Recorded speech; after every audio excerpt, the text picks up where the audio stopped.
قرآن مجید سورہ بقرہ اللہ تبارک و تعالی نے ارشاد فرمایا یا ایھا الذین آمنوا کتب علیکم الصیام، اے ایمان والو تم پر روزے فرض کیے گئے، کما کتب علی الذین من قبلکم، اسی طرح جس طرح تم سے پہلے لوگوں پر فرض کیے گئے تھے، لعلکم تتقون، تاکہ تم پرہیزگار ہو جاؤ، متقی ہو جاؤ، اللہ سے ڈرنے والے بن جاؤ، گناہوں سے بچنے والے بن جاؤ، اپنی زندگی کو رب رسول کے احکامات کی روشنی میں گزارنے والے بن جاؤ۔ روزہ ایک پریکٹس ہے، ایک مجاہدہ ہے، ایک جد و جہد ہے۔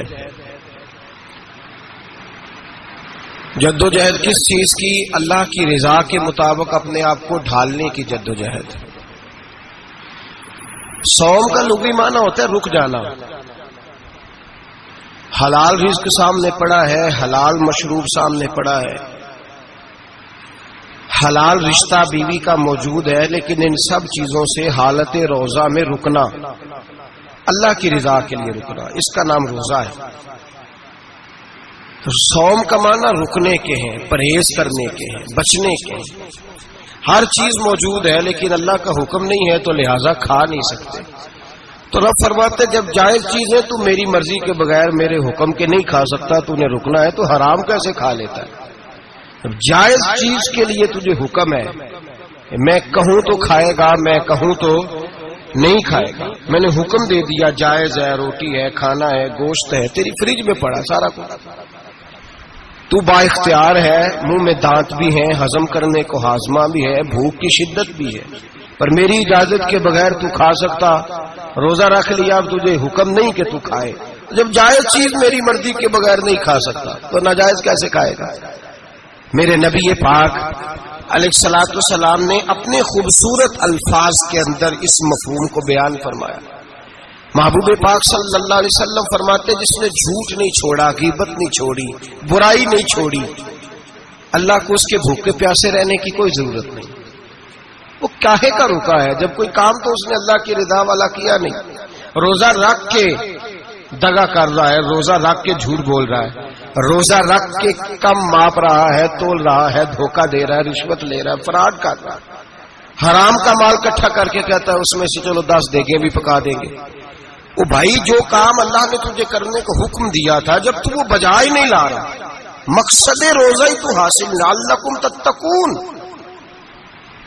روزے کا مقصد یہ ہے کہ تو پرہیزگار ہو جائے۔ میرے نبی پاک علیہ الصلوۃ والسلام کی بارگاہ عالی مرتبت میں 2 عورتیں آئیں، یہ چیزیں کھا لو، کہنے لگی محبوبہ ہم نے روزہ رکھا ہوا ہے۔ فرمایا نہیں تمہارا تو روزہ نہیں ہے، حضور رکھا ہوا ہے روزہ، سحری سے لے کر اب تک کچھ نہیں کھایا، شام تک بھی نہیں کھائیں گی۔ محبوب نے فرمایا ذرا کہہ تو کرو، الٹی تو کرو۔ کہہ کی تو ان کے حلق سے خون بھی نکلا اور گوشت کے لوتھڑے بھی نکلے، پھوٹیاں بھی نکلی۔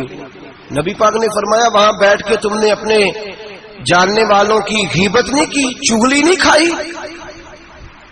خاموش ہو گئیں، گردنیں جھک گئیں۔ نبی پاک نے فرمایا تم نے قرآن نہیں پڑھا کہ جو اپنے بھائی کی غیبت کرتا ہے وہ مردہ بھائی کا گوشت کھاتا ہے؟ تو گوشت کھا کے بھی تمہارا روزہ رہ گیا۔ کس طرح کا روزہ ہے کہ صاحب روزہ رکھ کے نہ رکھنے والوں پہ تنقید کر رہے ہیں، تراویحاں پڑھ کے نکلے ہیں تو کہتے ہیں میں اکیلا ہی نیک ہوں، باقی تو محلے میں کوئی پڑھتا ہی نہیں۔ یہ کیسا تیرا روزہ ہے کہ تو روزہ رکھ کے تو اس کے مقصد کو نہیں سمجھا؟ لعلکم تتقون، روزہ دار تو وہ ہے کہ روزہ رکھا ہوا ہے، کھانے بھی سے رکا ہے، پینے سے بھی رکا ہے، عمل زوجیہ سے بھی رکا ہے، پھر وہ جھوٹ سے بھی رکے، غیبت سے بھی رکے، بدنگاہی سے بھی رکے، حرام خواری سے بھی رکے، رکے ساری چیزوں سے۔